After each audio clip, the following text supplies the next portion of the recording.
cosinus x not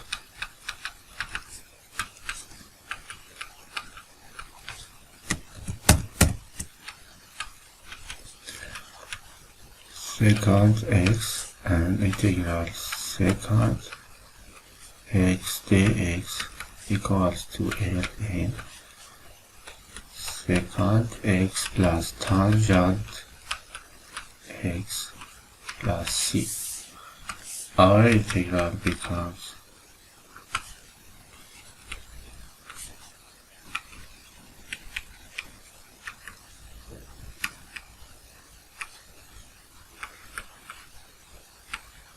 secant x plus tangent x plus c.